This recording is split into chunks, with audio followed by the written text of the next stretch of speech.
opinions and views expressed in the following program are those of the speakers and the host, and do not necessarily reflect those of Yoakley Scott Corporation and your sports network.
Everybody, and welcome inside a Thursday episode of Running Point on ysnlive.com, brought to you by our good friends Greenwood Chevrolet in Austintown. I'm going to go ahead and put them in the top right-hand corner so you know where to go if you are in the market for a new or used vehicle. Greenwood Chevrolet right there, top right-hand corner. As always, they go the extra mile for you. We try to do the same here on this show every single day. We're going to continue to do that for you today. We continue our trend of playing player profiles that we've gathered over the season, I should say. We have Maddie Yost from Niles Girls Soccer. She will be featured on today's episode. Player profile will be featured today. So before we get to that, though, let's hop into the scoreboard like we always do, recap the action from last night, because we had district semifinals in boys soccer and volleyball. Winners go to district finals, I should say. And Fitch is heading right there. They get the 3-0 win over Solon. They're moving on. Edgewood, they're moving on as well. They get the 3-0 win over Laurel. And Jefferson in the 4-4-0. No problems with Akron Springfield. They sweep their way into the district final. This ad is so big. Let me close it. All right, now we can keep going. We scroll over and we see that Perry fell to Holy Name 3-0. So unfortunately, we have to say goodbye to a really good season from Perry. They were top in the power rankings. They were number 4, I believe. So that's a big loss for Perry, an upset by Holy Name coming into Perry and getting the win. Beaumont beats Hubbard in 5 sets, a heartbreaker for the Eagles as they see their season end. Beaumont will play Lakeview on Saturday. McDonald gets a sweep over United. This was an interesting match. I was there watching, taking it in, and McDonald ran away with set 1, 25-8, but United showed a lot of fight, sets 2 and 3. Really battled their way and had chances to win both of the last 2 sets. Couldn't quite do it. McDonald made enough plays to win in 3, but really impressed with the Eagles coming back from a really tough first set in this one. Newton Falls season is coming to an end as they fall to Dalton 3-0, the final score there. West Branch gets the 3-0 win over Buckeye.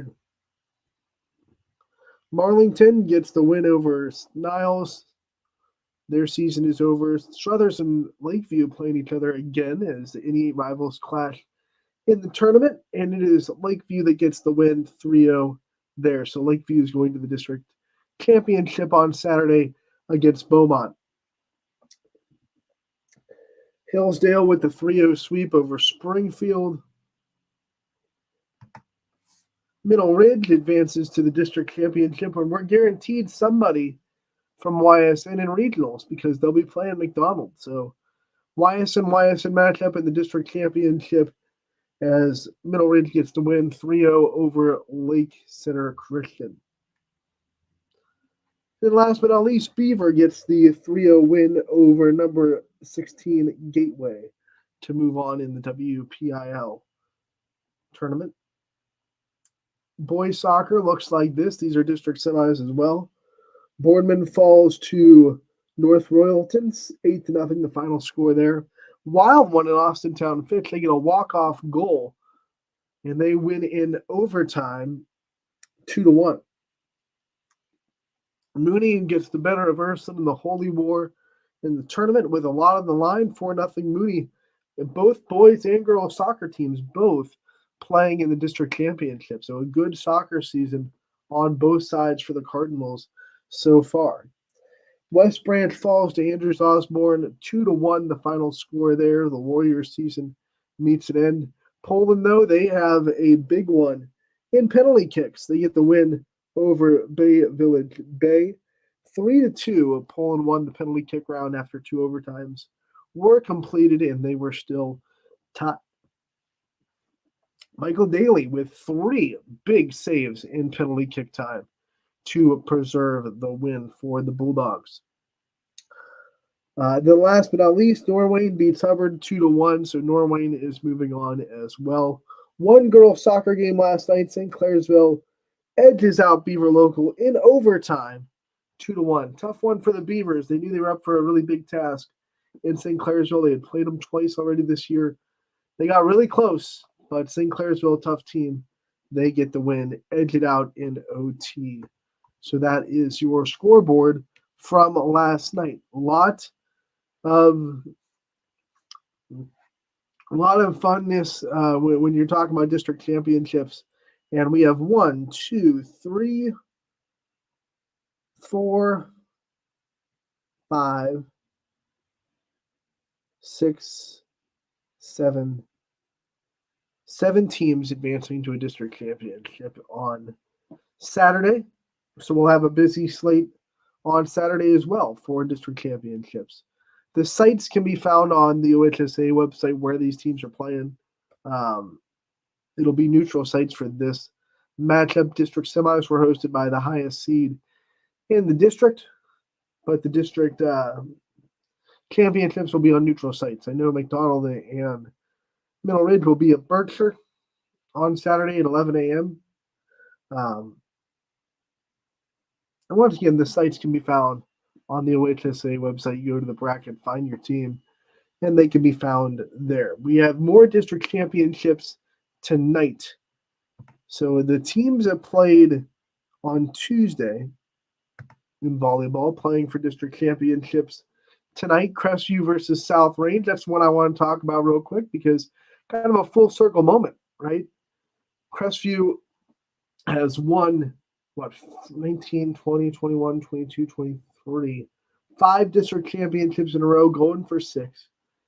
But the first one in that 5 in a row was against South Range back in 2019.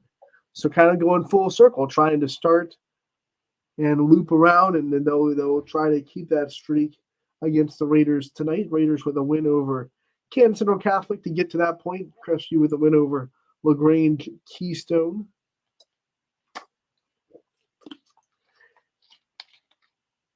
Obviously, everyone knows it's going to be a big mountain for South Range to climb. Crestview, arguably the best team in the area, would be the best team in the YSN family if Hoban wasn't there doing what they're doing. They're also going to a district championship tonight as well.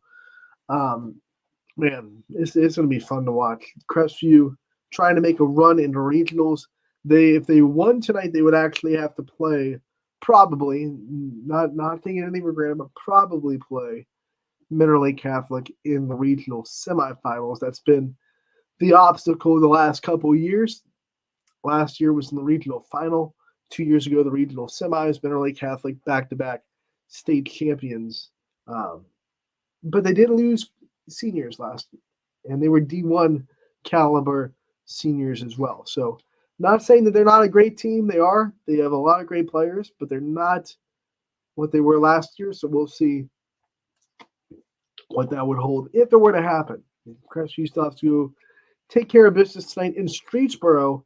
One thing to watch out for, it's a newer gym in Streetsboro, but it is pretty small, right? So the room to make plays, make saves, not as much as you normally would have. Not as much room to run out on the side either because the bleachers are right on the floor. The ceiling is a little bit lower, so ceiling could affect points as well. So that'll be something to watch tonight if you're going to Crestview versus South Range in Streetsboro. Small gym, so that could affect volleyball. You never know. Um, for a list of all the district championships tonight, also go to, I would suggest going to the Northeast District Database, NEDAB. If you Google that, that'll get you right to where you need to go. You'll be able to find all the Northeast districts. I'll lay them out for you, though, right here on the show. I'll bring up the spreadsheet that we have and tell you who's going to be playing in district finals tonight. And then we'll also hit up the scoreboard at the end of the show as well to keep that on top of mind awareness. So tonight, oops, sorry, wrong sport.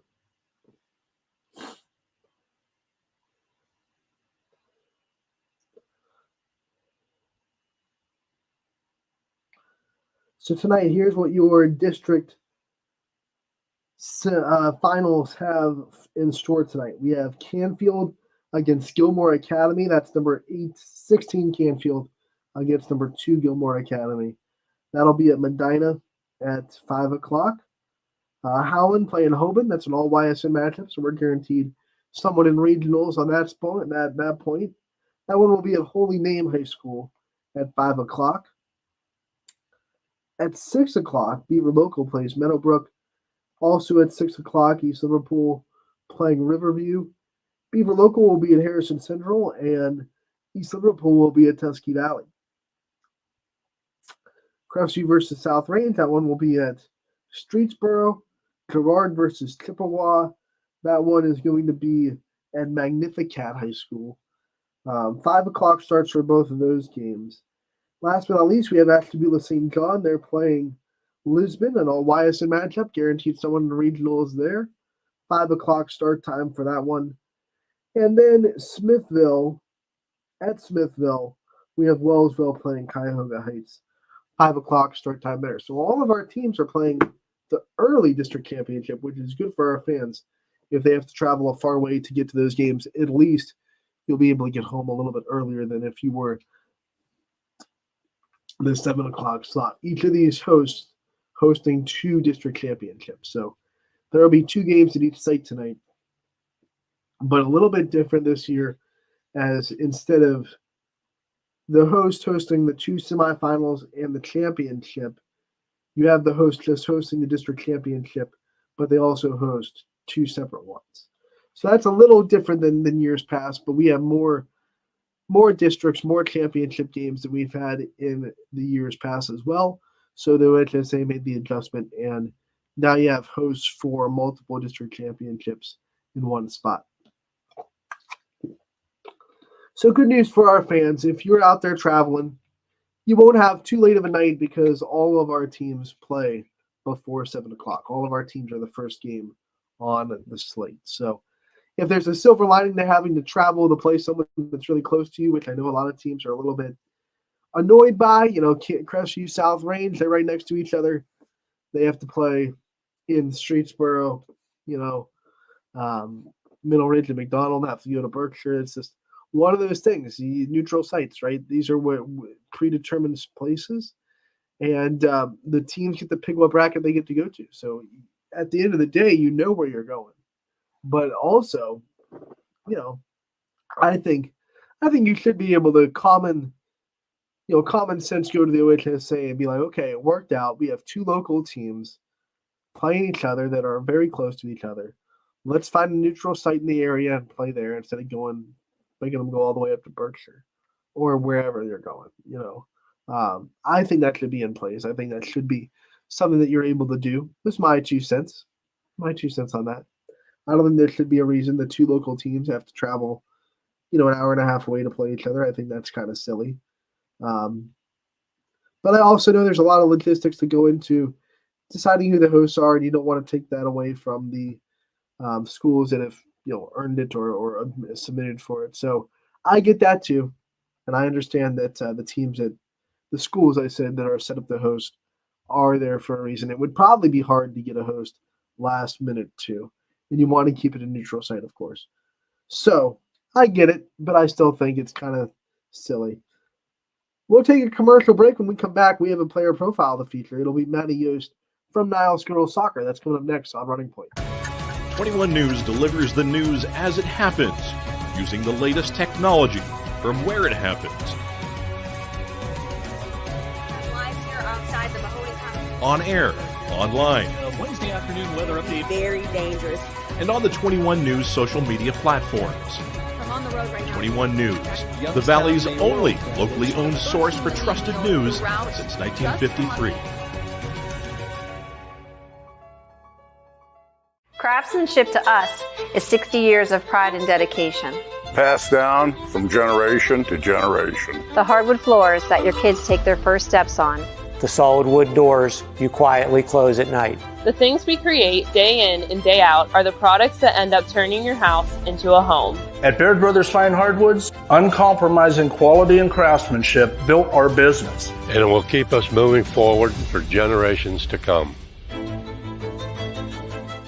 Going the extra mile at Greenwood Chevrolet means we want to take care of the community that takes care of us too. And we have to work together always. And that's how you stay in business for 40 years. You know, I love being a helper because when I help somebody, it makes me feel good. It means a lot that I can make a difference in others' lives. So I will do everything I can and just being there for them every step of the way. I want them to know within the first 5 minutes that they could depend on me. That's what going the extra mile means, only at Greenwood Chevrolet. Before the lights come on, before the workday begins, before a long day is ended, or it's time to have fun. It all starts with the people at Joe Dickey Electric. From replacing a light fixture in your home to building a substation for your business, no job is too big or too small. The people of Joe Dickey Electric power them all. Joe Dickey Electric, over 60 years of powering the Mahoning Valley.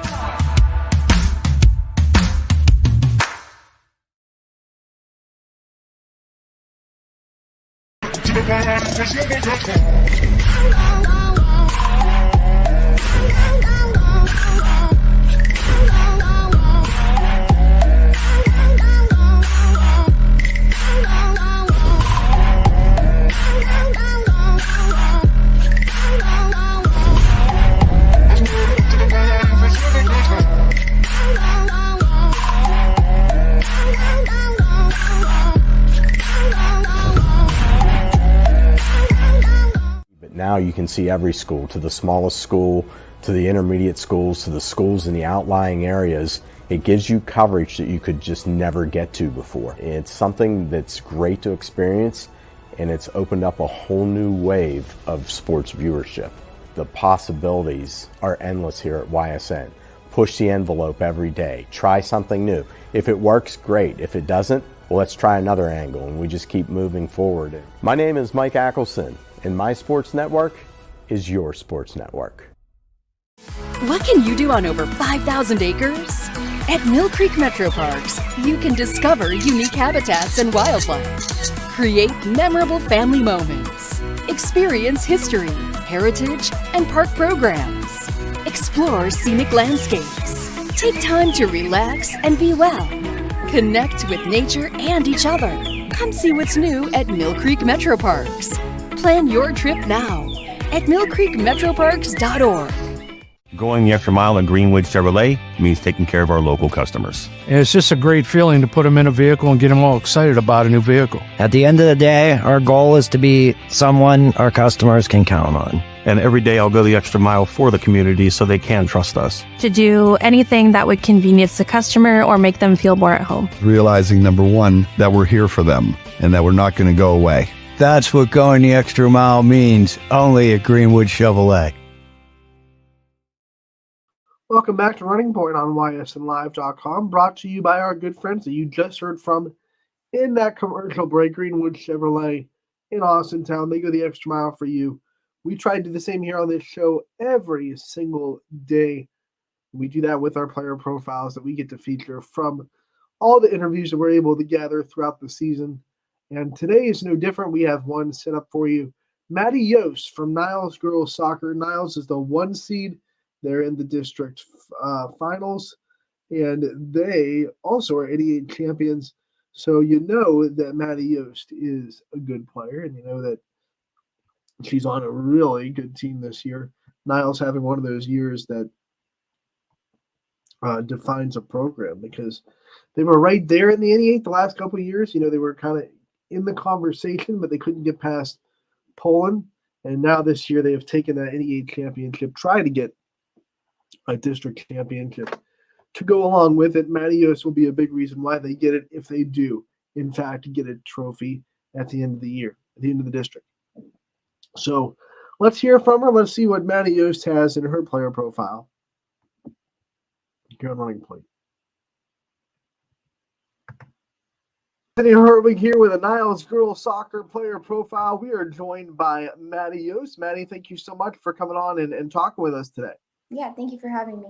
What a year it's been for this team, and I want to talk about that first. I mean, what's it like being part of a year that is so special? You guys are NE8 champs for the first year in program history. So what's it been like going through the roller coaster of a season and seeing so much success? Yeah, it's great. As a team, we're like pretty young. We have some freshmen starting, so it's great to have like that experience with them. And I know our coach, Coach Scott, he's really excited about it, and we've been like looking forward to this like literally all season. And our hard work is paying off, so it's really nice. You know, although this is the first time that you end the season with that NE8 championship banner, you guys have been close and right there sniffing it for the last couple of years. How much hunger do you think this team had to finally break through this year and to be able to beat the teams, all the teams out, and be able to say, hey, we're the ones that won the league? Oh, yeah, we wanted it so bad. Like, during the summertime, we started conditioning, like, really early. Like, we've been waking up 6 a.m. in the morning conditioning, so we've been really hungry for this. Like, we've wanted this so bad, so it's really nice that we got to accomplish this. Since it was a goal from the start, like you just said, you guys were so hungry for it. How hard was it maybe to stay focused during the year when it got closer and closer to it being a reality and maybe you needed 2 more wins, 1 more win? Like, was it ever hard to be like, hey, 1 win at a time, even though the goal is right there and starting to get really close? Yeah, it's definitely been a challenge. Like, in practice, we've been taking it more seriously, and sometimes you just have to be like, all right, guys, everybody pay attention, like, quit messing around. Because, like, we have fun at practice, but as we started getting closer, we all had to just, like, focus on what we're doing and just, yeah. You have a lot of fun in practice, and one of the things I know about this team is how close they are and how much chemistry there is on the squad. Talk about kind of the personality of this team and what you think makes it so conducive to a successful environment. Oh yeah, we're all like super close on and off the field. We've been doing like a lot of team bonding, and like during the summertime we'll like go swimming over somebody's house, and like even tonight we're gonna go over Coach Scott's house and we're gonna like watch a scary movie. So we're really all friends like on and off the field. So it's really great. The bond we have. Ooh, scary movie. Yeah. Do you know what you're watching? I think we're gonna watch Halloween. Hopefully it's the old one because there's nothing like the OG. You talked about how young this team is. Here you are just a sophomore. I mean, doing all these great things. What's this whirlwind of a career been like for you so far? Just 2 years into it. Yeah, it's pretty crazy. Like, well, Coach Scott, he's done like a lot for me. Only like last year being like a freshman, and he's seen me like as a leader, and it's helped me and the team because I get to like use my voice more, and that helps me. And I like to help the team too because I can just help everybody get better and focus. We don't see a lot of sophomore captains, but you are listed as a captain on this team as a sophomore. What's that been like to be able to flex leadership muscles a little bit, even though you're one of the younger players? Yeah, it's been great. Like I said, it's really helped me too because I get to be more vocal on the field, and I'm more tough like on my teammates, but that's a good quality of mine because I just help everybody focus and we get it done. When you look at the goal breakdown of this team, it's a lot of you and a lot of other sophomore Carrington Stanford. So what's it like to have her obviously in your class, and you've been with her for a while, and I'm sure you've grown up with her. What's it been like to kind of be the sophomore tandem? Yeah, well, yeah, like you said, we've grown up together, like playing soccer, and we play SVA together. She doesn't play anymore, but we've played for many years together, and we just have a lot of chemistry because we know how we play together. So when I'm in the back, I know where she's like checking to, and I can send the ball up, and I know that she'll get there to the ball. So we just know how we play. So it's really good. Even though overall this team is young, you still have senior leadership on it. How important have the upperclassmen and the seniors been to your growth and your confidence as a player this year? Yeah. My other two captains, Natalia Tate and Gianna Wagner, they've both been a really good role model for me because last year they were juniors and they've just always been like a good influence on everybody, like the younger kids on the team. So I really look up to them. Niles is a school that was kind of hungry for a team that was going to be elite. They've had good teams before, but I think you're the first program to win the NE8 as in the school. What's it been like to see the community come out and support you guys, like I know they have, when you're succeeding the way you are? Yeah, it's great. Like when we won the conference, we all just turned around and looked in the stand, and it's great to see everybody come out and supporting us because we just know we have a good family like behind our back, and it's been great. Talk about the team's confidence with the community support. What about your personal confidence? Where do you think it's at right now as a sophomore, as a captain? You're having a lot of success. Do you think your confidence level is still able to go up, or do you think it's about as high as it gets when you talk about your confidence? Yeah, I think it could still go up more. But like last year, like being a freshman, like high school, like my first high school game, like high school's a lot different because you're playing against girls that are like a lot older than you. So it was definitely like a humbling experience, but I could still get some more confidence, but I've What gained. were some of your personal goals that you set before this season started? What were some things that you wanted to try to accomplish before the season was over? Yeah, I wanted to become more of a leader, and I got that opportunity to do that. And I definitely needed to talk more in the field and just help everybody get better because I knew we had some freshmen coming up, and I just wanted to help everybody get better, like get them on the ball and, yeah, just grow as a team. Not only do you have a whole year and now two under your belt in the soccer field, but it's also in the classroom. I'm sure freshman year was a little bit of a culture shock to go from middle school in the classroom to all of a sudden you're a high schooler, but now that's under your belt. How have you been handling sophomore year inside the school as far as your studies go? So far it's been pretty good. I've been staying on top of everything, but with like game days, that's been pretty hard because I usually get a lot of homework. So I just have to get that done before I get on the field, but I've been handling it pretty good so far. What are some of your favorite subjects, favorite things to study?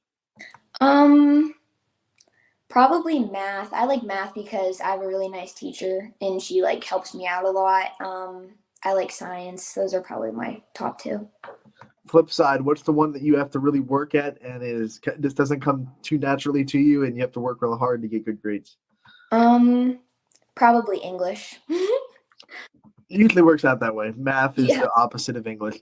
Let's talk about some teachers maybe in the school system that have impacted your journey so far in your first year and chunk of your career as a Dragon. Definitely Mrs. Shinley.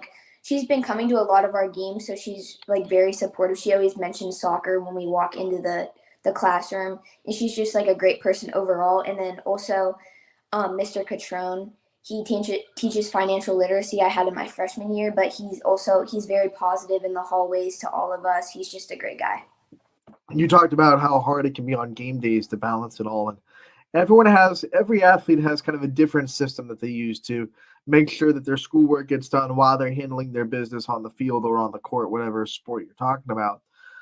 What's your kind of routine? What are some things that you do to make sure that you are staying organized and staying on it and your schoolwork doesn't dip during the season? Yeah, so during the season, like as soon as I get home or like in school, I have a study hall period, so I usually just try and get all my homework there done. And then when I get home, I usually just get all my homework done before practice or before like a game. And then, yeah, that's about it. All right, so let's talk about things that you think are going on, in your future. I know you're just a sophomore. You have so much time to think about things that you want to do, but do you have kind of an idea of where you want to go and what kind of things you want to do in the future?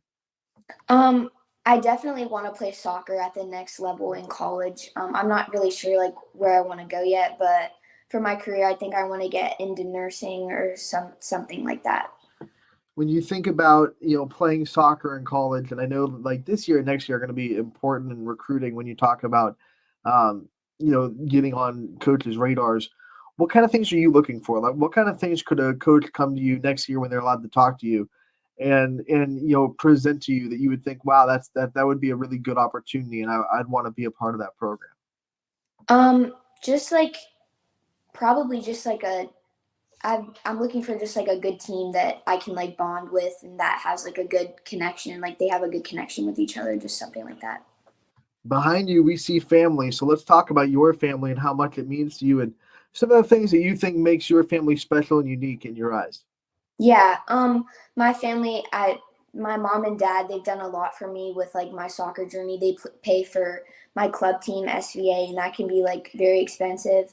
And they've played college soccer themselves, so they give me a lot of like advice on my playing time. And my grandparents, they come to literally every single game. They're always waiting for me after I'm done playing, so they've been a huge support system that I have. The thing about that SVA squad, and we've been able to cover it in the summer before. You guys don't stay local. You travel quite a bit with SVA. Yeah. What's it been like for you? How much has that helped you to be able to expose yourself to just such high level soccer before high school starts in the summers? Yeah, it's helped me so much. And Greg Mitchell, my coach for SVA, I like grew up with him. He's built me into the player that I am today.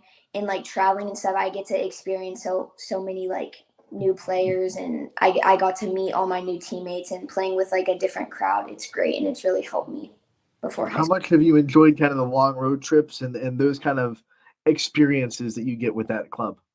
I actually really like traveling because I get to go see like new places and travel far away. But yeah, it's a lot of fun. And then just being with my friends, like we'll stay in like hotels and stuff, and just make so many new memories there. So If we ask your parents the same question, are they a big fan of always, going to hotels and being on the road to support you? Are they for that? Or are they just like, oh man, another week with soccer, here we go?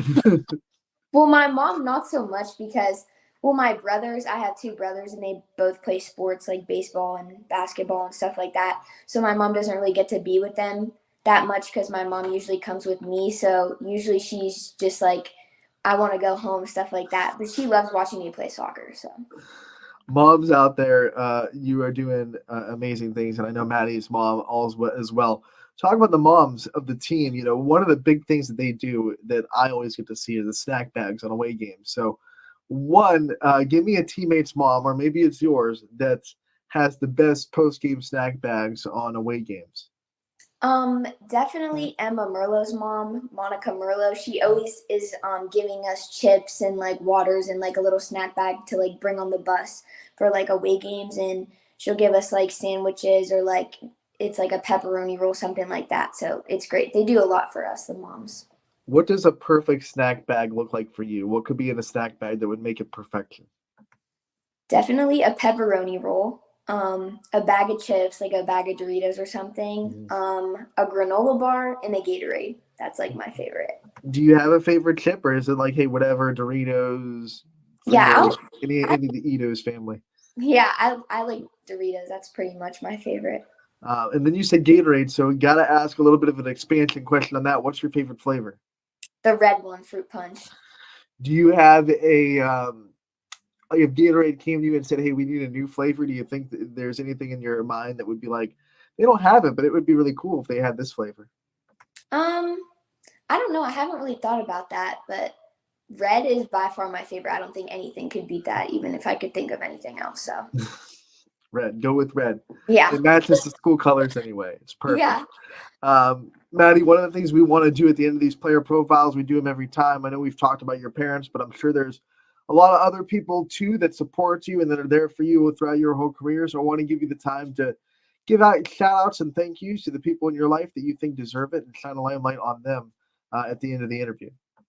Yeah, so I want to thank, like I said already, my mom and my dad because they've done a lot for me throughout my soccer journey. My grandparents, they've supported me so much. My club coach, Greg Mitchell, he's built me into the player I really am today, and he's helped me so much. And then Scott McMillan, because throughout high school he's done so much for me with like my freshman year. He's given me so many opportunities. So yeah. All right, Maddie, we want to thank you so much for coming on and joining us and talking to us about your sophomore year. We wish you the best of luck the rest of this season. We know you're still in tournament, so we hope it goes as far as it possibly can, and we'll talk to you again real soon. Thank you.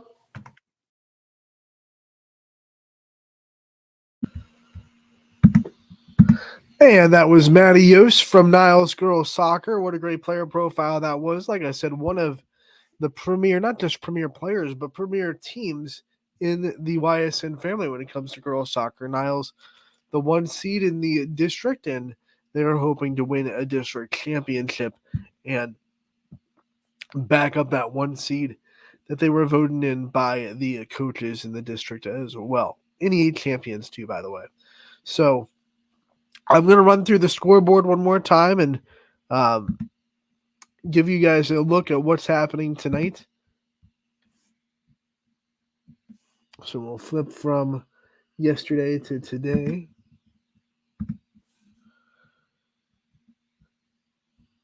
And we have one football game going on tonight. It is JFK hosting Lutheran East, so that one will be happening. And then we have volleyball district championships. Canfield Gilmore Academy, Howland and Hoban, South Range and Crestview, Girard taking on Doylestown Chippewa, Lisbon and Ashley Beulah St. John. We have Wellsville and Cuyahoga Heights, Beaver Local taking on Meadowbrook, and East Liverpool. They will be taking on Riverview. So all those games are district championships. We have several games, as you can see, that are all YSN matchups. We have Hoban and Howland, that's all YSN. Crestview South Range, all YSN, and St. John Lisbon, all YSN. So we have a definite 3 teams going to regionals. Hopefully we get more than that, even so. Boys soccer tonight, more district semifinals. JFK taking on Bristol. Beaver Local will be taking on Maysville. Jackson Milton and Champion doing battle. LeBray and Garfield as well. We have Canfield and Medina Highland. Howland going to Aurora. Burlington with Louisville. And then United will be hosting Canton Central Catholic tonight as well. So those are the boys soccer tournament games going on tonight. Make sure to get out there and support these teams in what very well could be the last game that you get to see them. You're nothing promised come tournament time. Every game could be your last. So could be the last chance you get to see these great athletes. Make sure to get out there and support them during the tournament time.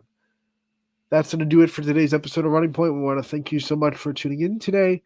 Anthony Hartwig signing off, and we will be back on Running Point